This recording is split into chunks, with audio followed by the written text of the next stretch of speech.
Hey, welcome back to the About the Labor podcast here at VikingsTerritory.com. I am BJ Reidell, back here with not my guy, Drew Mahowald. He is not here right now for whatever reason. He is unavailable, so I went out and got my other guy, my main guy, Aldo Gandia from the Bears Barroom. Aldo, how you doing today?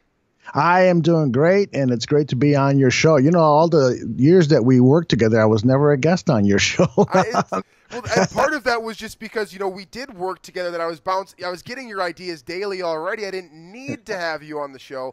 But now that we're with separate places, you know, I need to have you on the show to get your Bears takes and all that kind of stuff. So if you're not familiar with Aldo, like I said before, he's from BearsBarroom.com. We used to work together. We actually were kind of a little bit of co-owner type deal over there when it was the NFC North Barroom, back when Zach Jacobson, who was on the show last week talking about the Packers, was there. Drew Mahowald, our normal co-host, is also there at the time, and Austin Belial and a couple of other guys. So it was we felt like we had a pretty talented room at the time, and it seems that things are starting to pay off on both ends. So make sure to check out Aldo's work. You can find him at Aldo Barkeeper or Bears Barroom on the Twitter machine.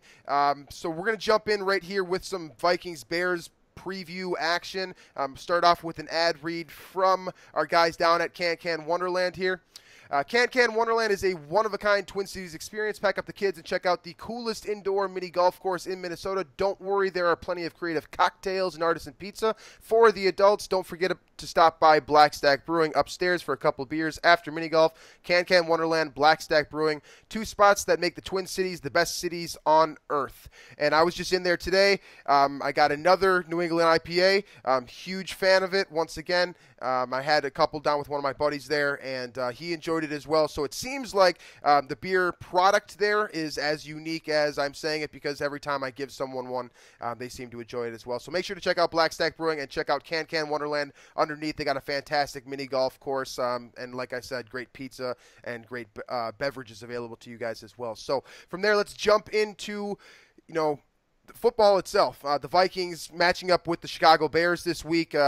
For Vikings fans, this seems to be a game of, you know, finish the season strong, but also rest your starters to a degree, given what has kind of developed over the last weeks. But for the Bears, this is an important matchup. This is kind of an establish the precedent moving forward. And for guys like John Fox, who I know you love, this is kind of the last stand for him. Can he prove that this team is as good as some people, myself, I believe yourself as well, think this team to be? So kind of what does this game mean from just a universal perspective from a Bears fan's eyes? Well, it's all about player development for the Chicago Bears, starting with their quarterback, Mitch Trubisky. You want him to go out there and continue to develop as a quarterback, continue to improve his reads, continue to improve his progression, continue to protect the ball, improving on his accuracy. During preseason, Mitch threw an incredibly accurate ball, but now during the regular season, some of that accuracy has escaped him from time to time. I've seen some of his footwork at times go astray, and that's simply because he's facing better pass rushers, and so they're in his face more often, and so he has to show that he can get to that preseason level, and in terms of accuracy and the accuracy that he had in college. So it's about watching guys like you know, some of the wide receivers on this team that have not. There aren't names that are going to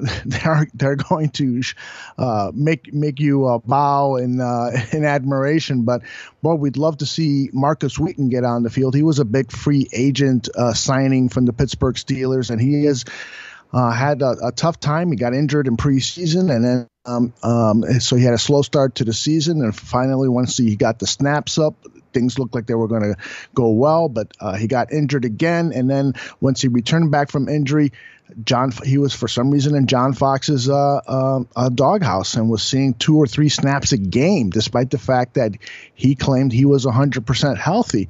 And so what is the deal with Marcus Wheaton? Can he be a 2 or 3 wide receiver on this roster?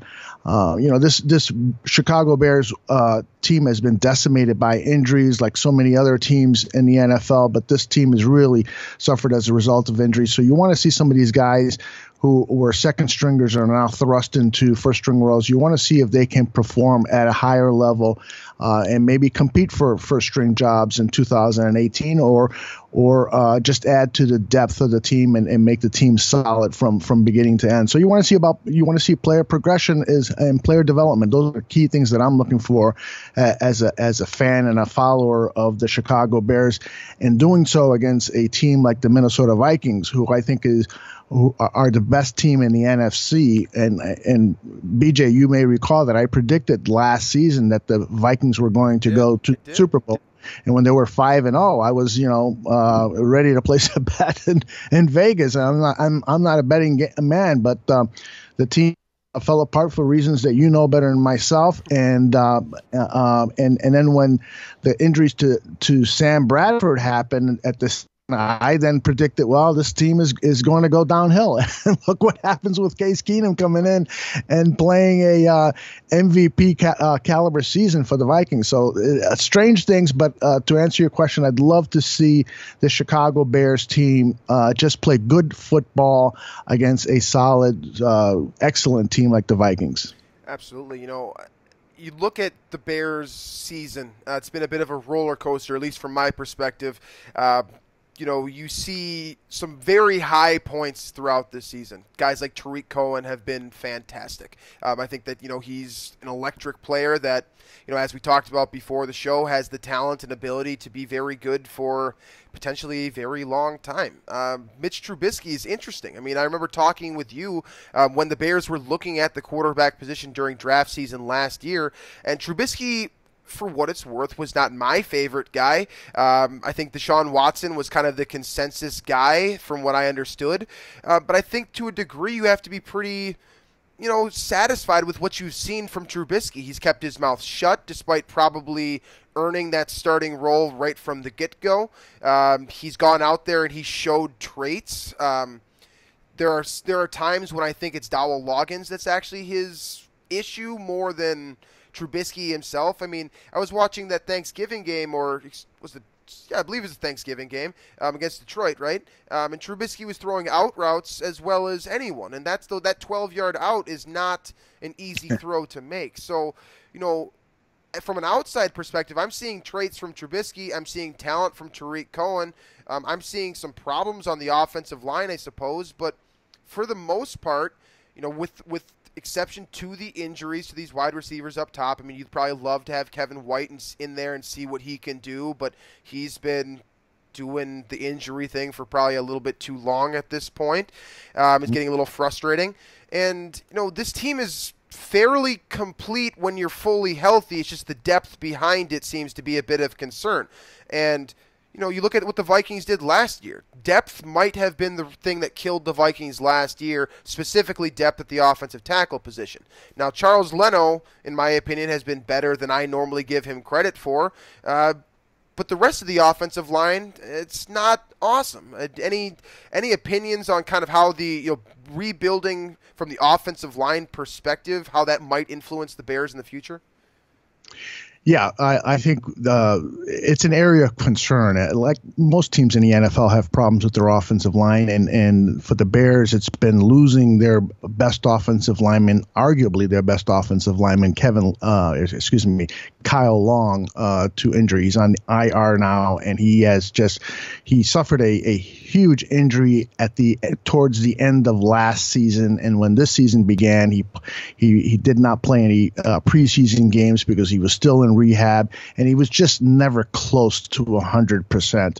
And this was just not his ankle; it was also his knee. He also had 3 injured fingers that he had to play with a club in his arm. He had shoulder surgery just a week ago, so he is a beat up guy. And while he's only been in the league 4 seasons.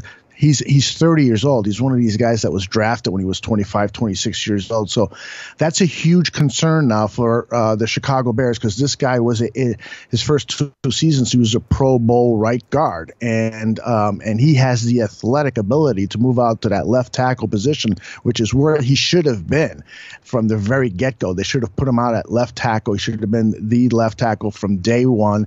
But for some reason, Phil Emery, the previous regime, drafted him as a guard, and Mark Trestman, the previous coach, kept him there. And then when John Fox came in, they didn't make the move to left tackle. Instead, they put him at right tackle, but because of injuries, they had to move him back into right guard.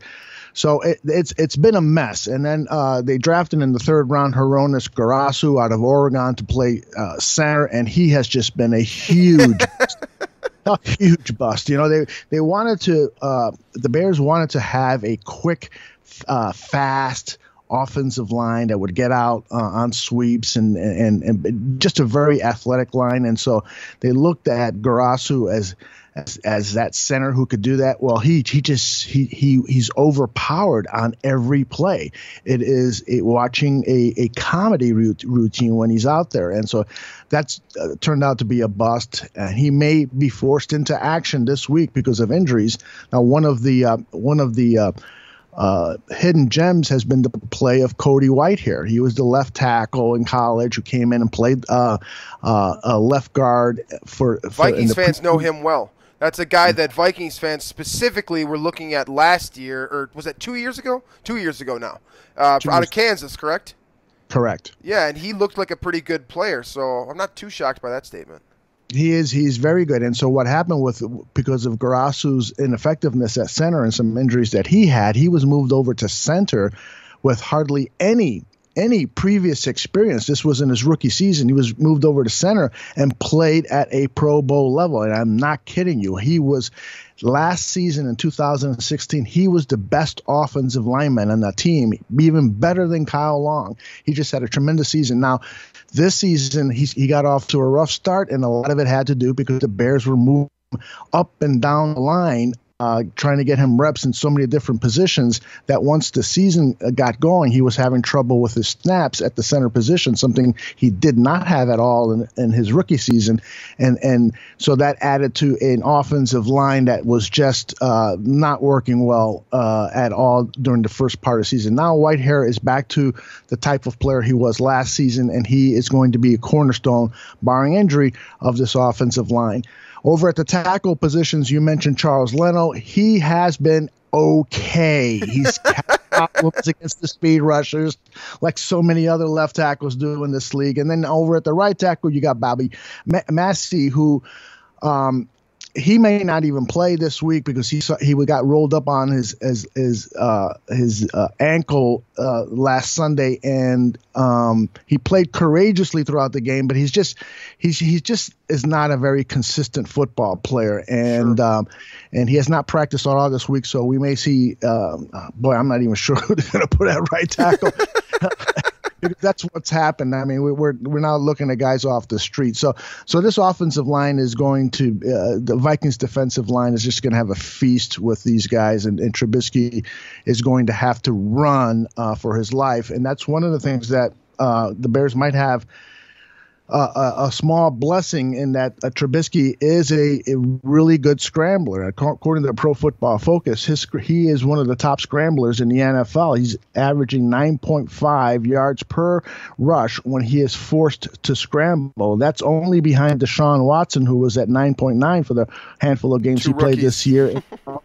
Yeah, and above Alex Smith's 9.4. So I know the Vikings have had some trouble against scrambling quarterbacks. Brett Hundley scrambled 4 times for 50 yards, and this again according to Pro Football Focus in Week 14. And Cam Newton picked up 75 yards against the grounds on the ground against Minnesota on just 8 carries earlier in the season. So that's something that Mike Zimmer and company are going to have to game plan against, because Trubisky last week had an excellent game running the ball in the snow in their victory over Cleveland Browns, and I got a feeling that he's going to be forced to scramble again this week. And that's an understatement, huh? And so we'll see what happens. But to answer your question, this offensive line is in a shambles. When at one point it looked like the offensive line was going to be the least of the Bears' concerns, but going into free agency and the draft, it could be one of the bigger concerns for this team. And if I can add regarding the wide receivers, and just if I can just talk about injuries in general. I mean, Kevin White and Cameron Meredith were both supposed to be the starters at wide receiver, both on injured reserve. Between the two of them, they played 2 or 3 games, and those were by Kevin White. Meredith missed the entire season. Both starting outside linebackers, Leonard Floyd and Pernell McPhee, on injured reserve. Starting inside linebacker, Gerald Freeman, who led the team in tackles last year, on IR. And on it goes. This team has just been decimated by injuries. Quinton Demps, who started the season as the starting safety, Zach Miller, starting tight end, on IR. So, you look at the Vikings and their problems. They've been blessed this season. They've got 4 or 5 guys on IR this year, where the Bears have closer to 11 or 12. And so, this young team could possibly have been approaching a 500 record if they had not suffered the injury bug to the extent that they have. Yeah, it sounds all too familiar to me. As I said before, the Vikings had a lot of injury issues, particularly to key players last year, to a degree this year as well. I mean, Sam Bradford, we're just hearing now that he may or may not be able to practice and may or may not be ready for the postseason. I mean, we don't know what's going on with him, but that's supposed to be QB1 in Minnesota. We also talk about Dalvin Cook. He's also been out for a while. So part of what has made the Vikings season so impressive, and honestly what has made the Eagles season so impressive as well, with Carson Wentz going down, simply the fact that they have been able to fight through injuries with good depth. Now, Chicago has a lot of fortifying pieces here. I mean, we just mentioned Kevin White coming out of West Virginia, phenomenal talent. Cameron Meredith showed good signs last year of being a potential number 2, number 3-ish type guy, a guy that can at least move the chains at the very least. Leonard Floyd looks a whole lot like Anthony Barr, in my personal opinion. They're shaped similarly. It's just he needs to put on a little bit more weight, but the athleticism, physicality combination, definitely there. He could use maybe a few more pass rushing moves, a la what Danielle Hunter struggles with as well. That's kind of just an experience thing, in my opinion. So, and then you got Jarrell Freeman, who, if I'm a Bears fan, that's the guy that I'm the most frustrated with, just because of the suspensions and all that kind of stuff. I mean, you know how talented this player is. We've seen time and time and time again that Jarrell Freeman can make tackles as well as anyone. At times, he looks like Patrick Willis. He's got an exceptional amount of talent. I think Vic Fangio uses him well within the scheme. Pernell McPhee coming from Baltimore, I loved him, that signing. Zach Miller is, I think, a fan favorite in Chicago. Sounds kind of like Chad Greenway-esque to a degree from what I see from you guys and see from other Bears fans. That's a lot of talent to be missing. And it's a lot of talent to be missing, particularly against a defense that, even with, it sounds like Anderson Dejo is he could sit in favor of a guy like Jaron Kearse. Jerick McKinnon might be sitting this week in favor of Latavius Murray.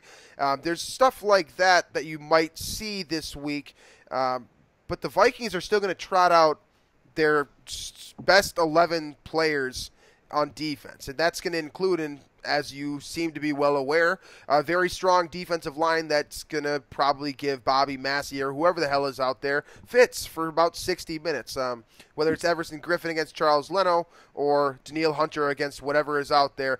That's problems coming off the edge. You got Linval Joseph who can do damage up the middle. We all know what Anthony Barr and Eric Kendricks do at that second level. In the secondary, I mean, this is the best Vikings secondary I have personally ever seen in my entire life. It's completely unstoppable at different points. Brett Hundley knows that as well as anyone at this point. So, this matchup on paper, it doesn't look good for the Bears. Now, it's still a week-by-week league, and this is the mentality that the Vikings have kind of had under Mike Zimmer, and I think it's a big reason why they've been able to progress so well, is that they do treat it like a week-by-week league, but the ultimate goal is still the Super Bowl. So, to understand that you got to go out and prove yourself every week is one thing, and to also understand your value and your potential is another thing. They're separate, and they're important to kind of get those things playing on the same playing field, pun intended, I suppose. And you look at what the Vikings were able to do in a year's time, what the Saints were able to do in about a year's time, what the Carolina Panthers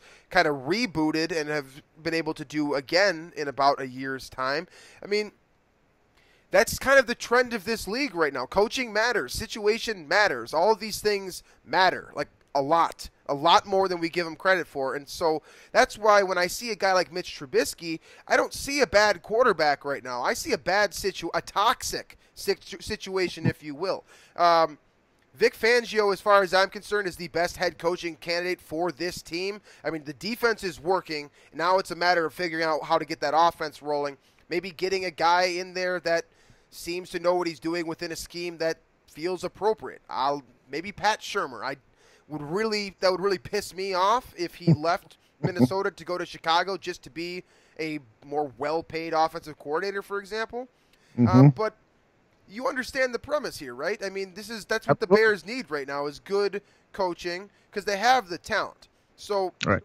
I guess before we jump into the defense specifically, I want to highlight Tarik Cohen because this is a guy that I've talked about with you quite a few times throughout the year, that I talk a lot about on a Vikings podcast, just because he's so talented, he's so naturally gifted that for me it's a chip on the shoulder thing. Is the difference between not in the league at all and exceptional in this league.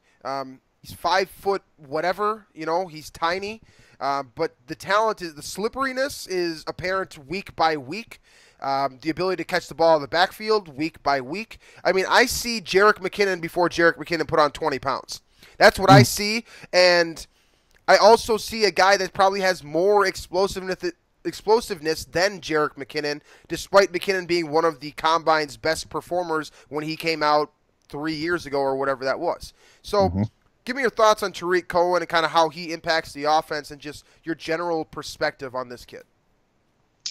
Well, I got to tell you, he would have much better stats and be heralded more of a football player if he didn't have a head coach in John Fox, who has really been the biggest weapon in stopping Tarik Cohen and not having him on the field. I mean, there was a period of time where Tarik was averaging only 10 to 12 snaps per game. It was ridiculous what was going on. He wasn't injured.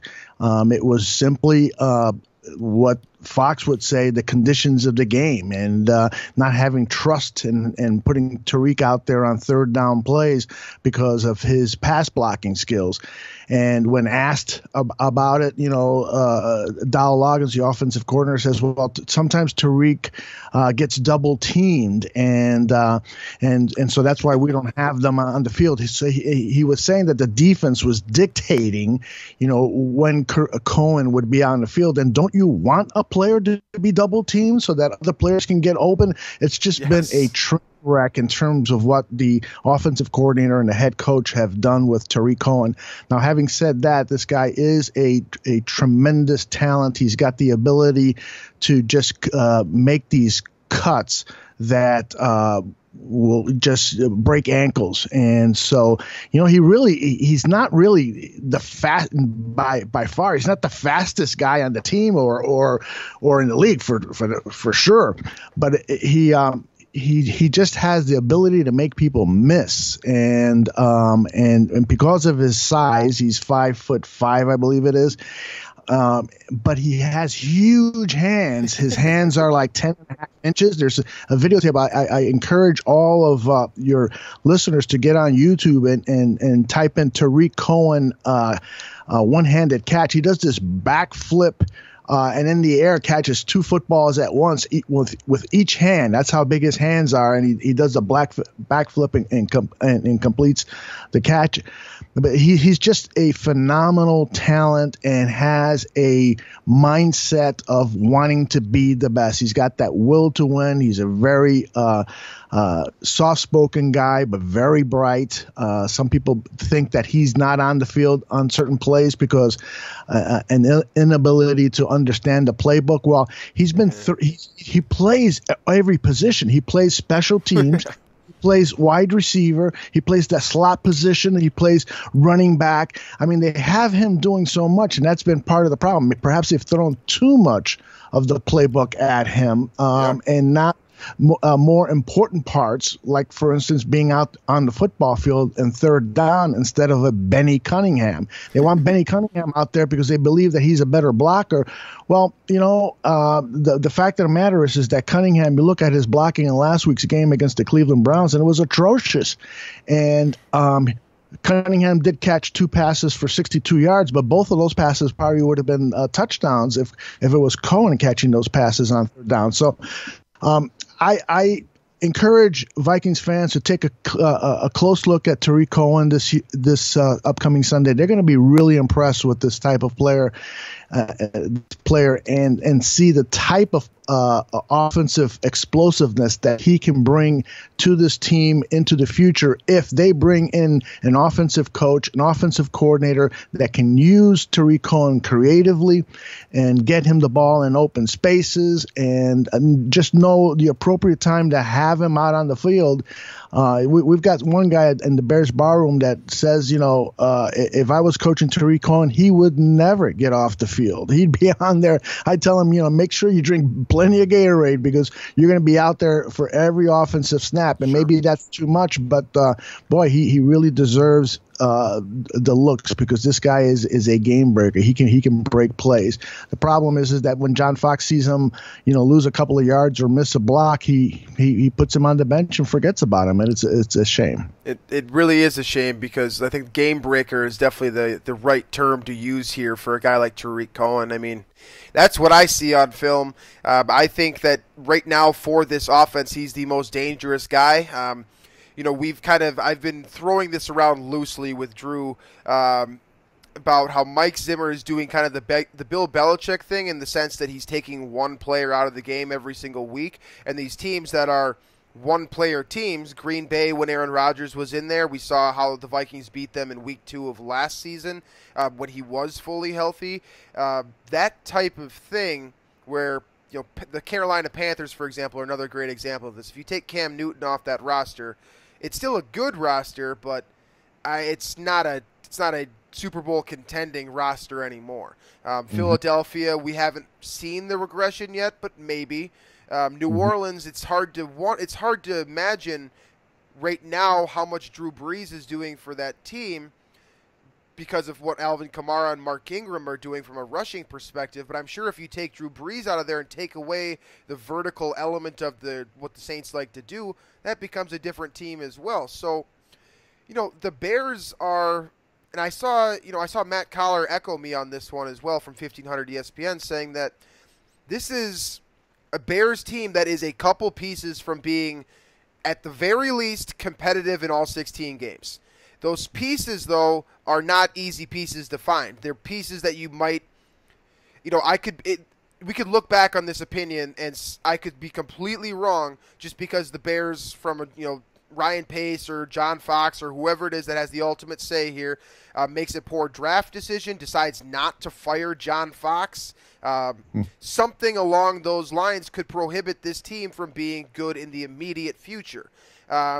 But right now it's not for a lack of talent on defense. So let's get into this defensive side of the football now because, like I told you before the show, and it sounded like you felt the same way as me, this is definitely the strength of this Bears team. This is definitely the phase of the game to, if you're a Bears fan, to remain optimistic about the future because of this defense, because of how talented they are, how many key pieces are already in place, and young key pieces at that. It might just take getting some bad energy out of the locker room. That might be the difference. Or maybe it's upgrading a position like cornerback, which is something we talked about pre-draft last year.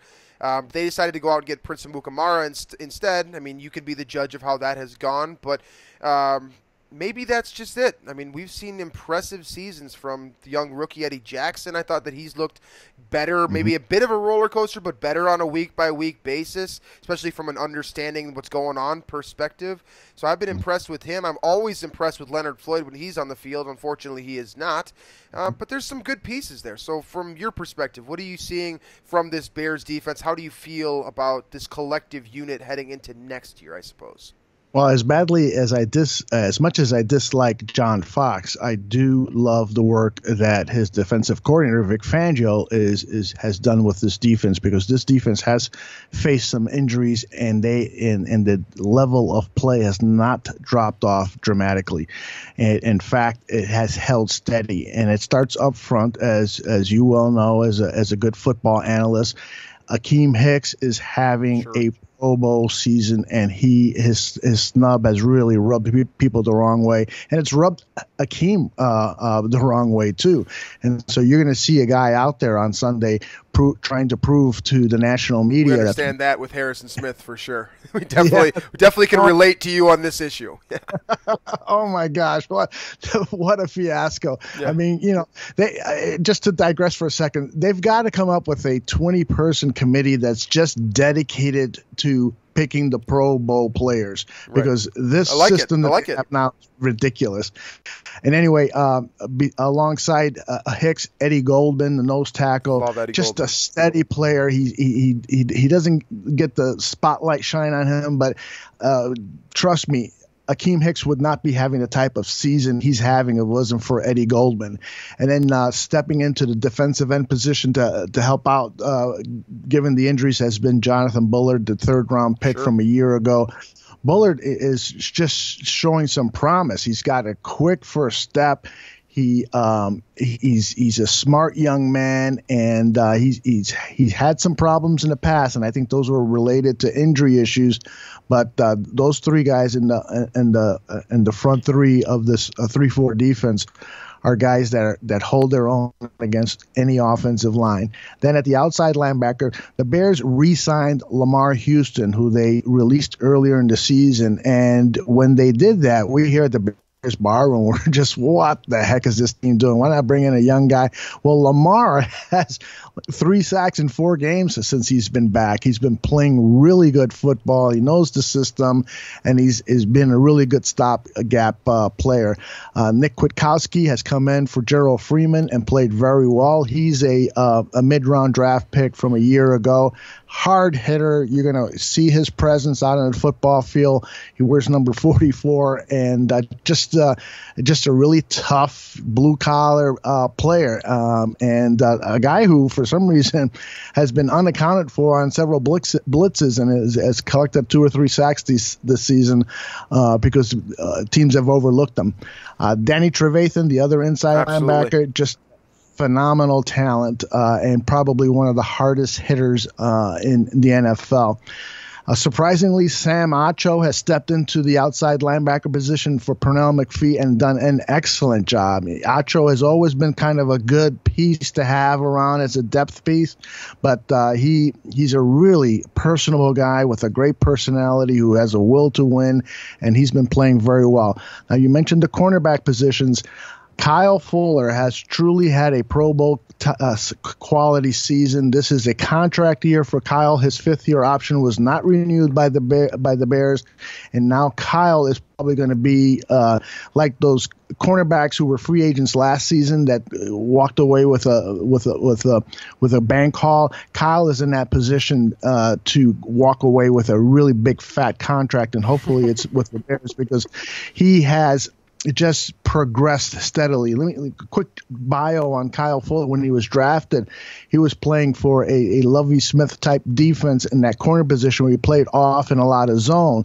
Well, when Vic Fangio came in, it's more man-to-man corner, and so he had to go through this major adjustment. So he went through some difficulties making that adjustment, and just when he started to get it, he suffered a season-long injury in 2016. Well, this season, playing on a new contract, he's just been a fired-up football player. His tackling is not always the best, but his hands are not always the best. Those are the 2 knocks on him. But he plays highly intense cornerback position, and just a joy to watch. Prince Amukamara has had a solid season. I saw some really impressive Pro Football Focus numbers on him, and from what I've seen out of my eye, he's played really well. And then you get over to the safety position, and this has been the most surprising and gratifying, because the Chicago Bears have suffered from having poor safeties for many years now. Adrian Amos, the 30-year man, was drafted in the 5th round, and Eddie Jackson, the rookie out of Alabama. These 2 guys have formed a safety tandem that could be as good as any NFC safety tandem for years to come. These guys are really, really on the upswing. Eddie Jackson has a center fielder's mentality. He's had some rookie mistakes in this year, but he's showing great promise. And Adrian Amos is just a super hard hitter, another hard hitter on this Bears defense, a guy that receivers look for. And he's turned up the turnovers too. He's got a couple of interceptions this season and forced fumbles. So Adrian Amos is another guy to watch. This Bears defense, particularly when you consider the injuries that have faced this defense, is really quite impressive. Speaking of quite impressive, I think you just ran through every single player on the defense. So thank you for that, and thank you for educating all of us here in Vikings territory on a lot of very prominent young players that have the potential to do some great things. So a couple of them that I want to pick out here. I'm going to start with Akeem Hicks simply because that's a guy that I doubted personally. I remember talking to you, talking to Phil Toshin, Shane Marsaw, a couple of other guys at the Bears bar room, and just simply being like, I don't see it with Akeem the Dream, man. Like, I just don't get it. And maybe the difference is Eddie Goldman. Maybe I was wrong, and I'm fine either way because this guy is damn good. You're right. Everything I've seen from him in that 3-4 look has been very impressive. So, yeah, and what you said about the Pro Bowl, I mean, same type of thing, man. It's one of those things where defense isn't flashy, and if the offense isn't also playing well, good luck getting your best all of your best defensive players into sort of a screwed-up system, to say the least. So I like Akeem Hicks. I think he's dangerous. That's one guy that I would keep an eye on.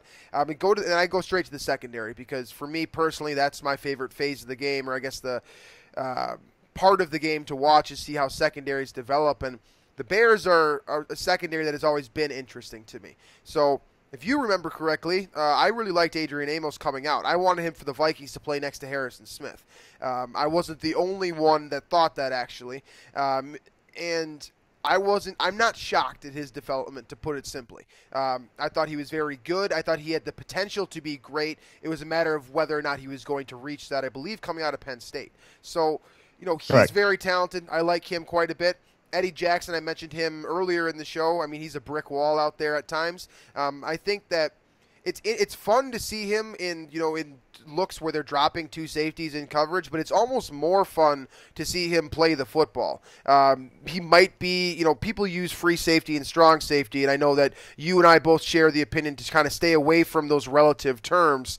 But I think that, from a stereotypical perspective, Adrian Amos is more of a free, and Eddie Jackson is more of a strong. Now, that changes a ton. Just having safeties that can do both things allows you to basically play a free and a strong on every play, depending on how you want to manipulate the offense or disguise your defense or whatever it is. So I'm impressed with that safety combination as well. I'm completely with you on board with that. Now, do I think they have the potential to be the best safety tandem in the NFC?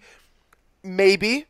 But I'd like to raise you Harrison Smith and whoever's playing next to him for now, for this point. But I absolutely see the potential there for sure. And just kind of to round out this defense discussion, Kyle Fuller is another guy that I knocked pretty hard. I knocked him for a lot of the same things that I knocked Trey Waynes for. Getting beaten off coverage. And to me, getting beaten off coverage is a 50-50 thing. If the quarterback makes a good throw, good luck. Not like it's not going to – you're playing 8 yards off, it's not going to happen most of the time. But at the same time, that's on the defensive coordinator, whether it's Lovie Smith, or whoever it is running with the Tampa 2 and whatever. That doesn't work now, in my opinion. Press cover corners are what gets it done, assuming you trust your guy in a one-on-one matchup. And it sounds like that's what Fangio has done with Kyle Fuller. That's what I've seen, at least, as well, is that they're putting him in more of a position to succeed. Let him kind of get that fighting out of the way in the first 5 yards, lower those penalty numbers, and you start seeing a mini Trey Waynes or a mini Xavier Rhodes, if you want to go that far, simply because good press cover corner who struggles more in off coverage than he does with anything else. The ball skills are there to a degree as well. We've seen those from Kyle Fuller throughout his career, even when he is playing poorly. So, I mean, I really feel like, just as I explain this, I'm seeing a lot of Trey Waynes here. And Waynes has been, for Bears fans that probably have a negative perception of Waynes, because it seems to be in my opinion, what a lot of the public thinks of Waynes is that he's not a good cornerback. He's just a number 2 cornerback getting targeted 100 times a game because no one wants to touch Xavier Rhodes. Like, that's right. He's actually very solid. It's more of a turn your head around type thing. But last week against Green Bay was sort of a coming out performance from Trey Waynes. So when I compare him to Kyle Fuller, it's actually it's a fairly complimentary comparison, to be honest with you, because I think the progression and sort of the way that their careers have developed are similar. And that's just another reason for me why you should promote Vic Fangio to head coach, because he's clearly figuring it out with guys like Hicks, guys like Fuller. Jackson is seeing results as a rookie. Amos is becoming lethal out there playing center field. Amukamara is a guy I liked coming out of Nebraska. I'm not certain how I feel about him right now. I don't necessarily love small cornerbacks on the outside. I sort of share Mike Zimmer's opinion in that regard. Maybe he makes more sense as a nickel guy. I don't know. Maybe look at a guy like Josh Jackson out of Iowa. It's a guy like our guy Jordan Reed, who also worked at the Bears bar room, or the NFC North bar room. Also has gotten behind in the early rounds, specifically the late first. He had a very good bowl game the other day. I saw that. So overall, offense for the Bears, not awesome, but there are definitely tools and pieces to build around. I think Trubisky has shown at least enough to be the outright starter heading into the offseason. Like, there's no question marks there. I mean, what they're going to do with Mike Glennon, I don't know. Goodbye. Yeah. But just as a whole, I mean, I just feel like he's established a precedent where you can believe in this guy at least for another year. Does he need to come back and do more next year? Yeah, absolutely. I don't need to tell you that. I don't need to tell Bears fans that. I don't even need to tell Vikings fans that. But he does get the job done when he's asked to, and it might be the wide receivers that are hurting him a little bit. I mean, Josh Bellamy is okay. He's getting it done on occasion, but good luck against Xavier Rhodes this week if that's what Mike Zimmer elects to do. I don't really see a pure matchup for Xavier Rhodes to shadow this week. I think that he's just going to be kind of playing one side of the field. Waynes plays another, and you'll see Mackenzie Alexander in there at the nickel spot doing his thing. He's also developed at a rapid pace throughout this year as well. So it's interesting because it seems like the Bears' strengths reflect the Vikings' weaknesses. The interior offensive line sort of banged up with Nick Easton going out as of late, Joe Berger being moved around a little bit more than he may or may not like. We might see a rookie, Danny Isadora, in there sooner rather than later. So that interior defensive line is something that Akeem Hicks could hypothetically feast on. I mean, you'd think that would make sense. The best matchup, though, is going to be those press corners against Adam Thielen and Stephon Diggs, in my personal opinion, just because Diggs and Thielen are – a lot of people like to call them a pair of number 2 wide receivers. As of late, they're a pair of number 1s as far as I'm concerned. They're running great routes. They're getting off of their press very well. They're beating off coverage simply with slants and flats and simple routes of that nature. They're doing a lot of things very, very well. So this is – if you want a true test for Kyle Fuller to see where that competitive spirit is, and how he feels about remaining a Bear, watch the matchup that he plays this week. You'll see Adam Thielen primarily in the nickel spot, so I would expect Stephon Diggs, Kyle Fuller to be, I guess, the highlight matchup here. Will Mike Zimmer and Pat Shurmur try to mess around to get other guys, maybe like Treadwell or Michael Floyd, matched up on him to get a bigger body out there? Possibly. That's something that could definitely happen. It's something I could see happening. But for me, I'm watching Diggs versus Fuller and kind of how the safety help also affects that matchup and affects Adam Thielen. Because like you said very early in the show about Tariq Cohen, if one guy is commanding 2 players, you want him on the field 100% of the time, because all of a sudden it becomes a 10-on-11 matchup some way, somehow, through whatever schematic stuff that goes on. That's what I see. Any other key matchups for you with aside from Fuller and Diggs, or anything else you're looking at specifically? Well, and I was going to point out that Diggs-Amukamara matchup, because Amukamara has only, according to Pro Football Focus, only allowed 82 yards after the catch all season long. And so we know what Diggs can do once he's got the ball in his hands. So if Amukamara can can continue his success at closing down wide receivers after they've made the catch, that will be a huge benefit to the Bears defense, because one of the things that I really like about what the Vikings do is yards after catch. I mean, you look up and down their roster of offensive weapons, and Adam Thielen, Stephon Diggs, Jerick McKinnon, these guys do a lot with the football once it's on their hands. And so if the Bears can nullify that, that's going to really help them tremendously. The other keys to the game is, it's always up front, and can this offensive line, can Dowell Loggins figure out a way to max protect Mitch Trubisky effectively? Here's what happened against the Cleveland Browns to give you an idea of how idiotic the Chicago Bears offensive coordinators are. They were playing behind the sticks on almost every offensive possession in the first half. So they were facing a lot of 3rd and long situations, 3rd and 11, 3rd and 12.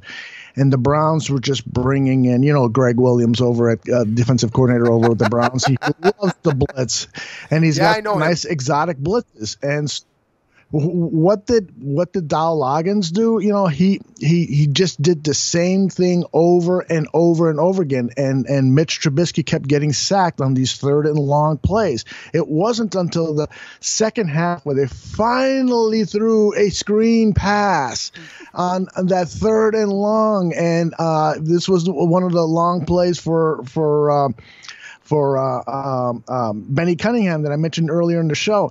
And so, it's a offensive team the Bears have that just does not adjust quickly. And so, what Zimmer can do with his defensive schemes, and if the Bears don't help out the blitzes that the Vikings will call, the help out against this powerful front four of the Vikings, then it's going to be a long day for Mitch Trubisky, and they've got to figure out a way to get Jordan Howard going on that running game, because a lot of times what happens is, they keep running the ball with Jordan after a 1 or 2 yard carry, and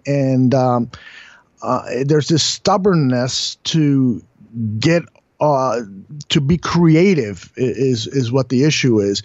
There's a stubbornness to be creative, and they just become so predictable with the ball that the Vikings defenders are just going to have a field day. So it's going to be I know we're not in prediction time yet, but it's going to be a hard game for the Bears to mount many long drives in this game. It's just the matchups as I see them when the Bears have the ball against this Vikings defense. It's just going to be overwhelming.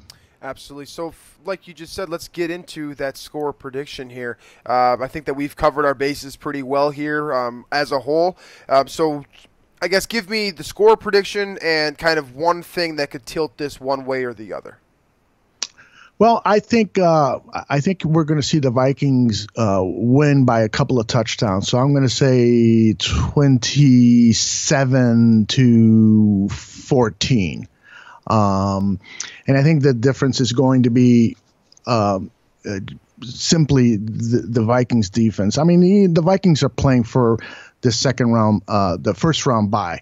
They're playing for something. I think the Bears, there's a lot of guys who are playing for pride, but John Fox has lost this team for the most part. I mean, this Chicago Bears team would really be losing their 9th straight game if it wasn't because in their last 6 games they've won against the Cincinnati Bengals. This was after the Bengals were physically taken apart by the Pittsburgh Steelers on a primetime game where there were player suspensions and so forth. That following Sunday against the Bears, they just were totally disinterested in playing a football game. They were hurt and angry and so forth, and the Bears were able to take advantage of that. And then against the Cleveland Browns, I mean, that truly is the worst football team I have seen in a long time.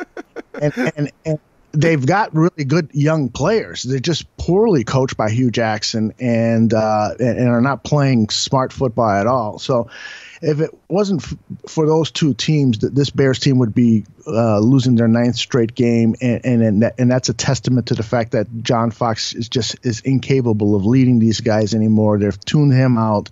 They know he's a dead man walking. They know he's going to be fired on Black Monday, and so because of that, the Bears will will lose by more than 2 touchdowns, and they will somehow, some way, I figure they're going to score a couple of touchdowns, perhaps on a turnover, giving them short field positions, something like that. And I'm probably being too kind and giving them 14 points. So what was just give me one more time, what was the final that you went with?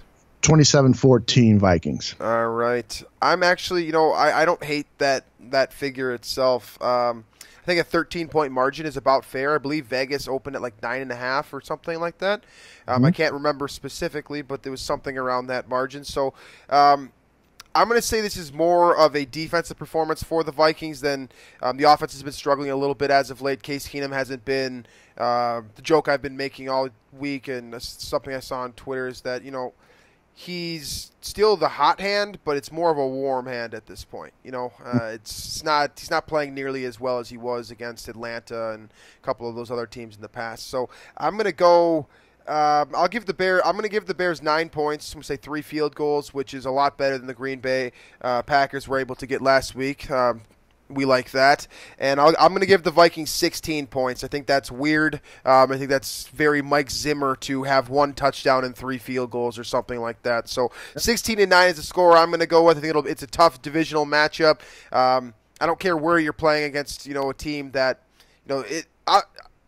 I think this is obvious at this point that the Vikings struggle at Soldier Field considerably more than when the Bears come to TCF Bank or Metrodome or now US Bank Stadium, but it's still a tough place to play. So I'm going to say that the Bears get a couple scores here. Trubisky does his thing. He gets a couple of nice throws off. Maybe Tariq Cohen burns them for a long rush or something along those lines. That sounds about right to me, assuming that, this is a Twitter question that I just want to touch on real quick from our guy Daryl Stoffren. He asked, do you think the Vikings will rest a lot of their starters? And I think that they will be resting their starters, to put it in quotes. Some of these guys that see tandem roles, Jerick McKinnon probably being the finest example of this. Their bodies, to a degree, may have or may have not worn down, but based off of what we see from their physical physique, it kind of suggests that maybe Jerick McKinnon would be better off resting for the stretch run. So in that sense, I think you might see some starters rest this week, but I do expect Mike Zimmer to try to win this football game. And that's probably the premise of this question here is, do you expect Mike Zimmer to come out and try to beat the Bears into the ground or not? And I expect them to absolutely do that. So I agree with you. I mean, this game, correct me if I'm wrong, this game is for a bye in the first week, right? Yeah, I thought that last week against Green Bay would clinch that, but a couple other things needed to happen as well in order for that to be number 2 seed, clinching win, and that all of those things didn't happen. So you are right about that. This is an important game, and if it's over at halftime, you're gonna see Teddy Bridgewater probably come in or something like that. But if it's not over at halftime, and let's keep this in mind here, that over to Mike Zimmer was a 30-point margin against Cincinnati. Yeah. So I expect these guys to play hard all the way through. I don't think we mentioned Jordan Howard enough. I think that's probably just because I like Tariq Cohen more. But keep an eye on Jordan Howard. He's very dangerous, especially in between the tackles. But I think that he's proven me wrong to a degree with those stretch runs this year and doing some more dynamic stuff from an offensive perspective. But as a whole, I think we've got all of our bases covered here. So let's run quick through all of the sponsors and whatnot. iTunes, Stitcher, CastBox, YouTube. Make sure to check out Aldo, Phil, Shane Marsa, and the rest of their team over at Bears Barroom. They are doing some fantastic stuff, getting fans involved and making everyone's voices heard.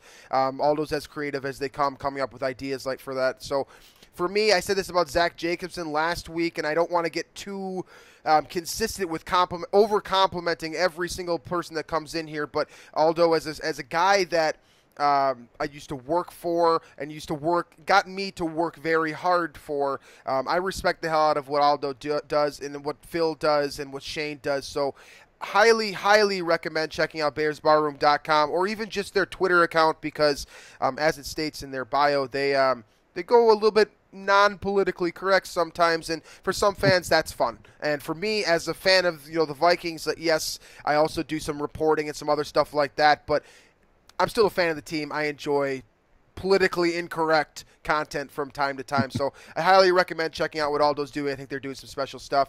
My work will be at Zone Coverage. I did a mailbag earlier this week. I've got a column. It was supposed to be coming out on Thursday, as in today when we're recording. I ran out of time. I apologize for that in advance, but that'll be up at some point on Friday. And yeah, you can make sure to find us on Twitter, Vikings ATL Pod. Myself, Robert Reidell, Reidell. Drew Mahowald, who is out due to injury this week. You can find him as always at Drew Mahowald, Mahowald, and then also follow Aldo on Twitter at Aldo Barkeeper. I think that's simple enough to spell. So thank you, Aldo. Thank you for being here. Make sure to check out all of our sponsors, folks. We appreciate that in advance. Black Stack Brewing, SOCOM Creative is our agency team, the one that do a lot of marketing strategies for us in the Twin Cities area. But they also build apps, and they get people in position to succeed.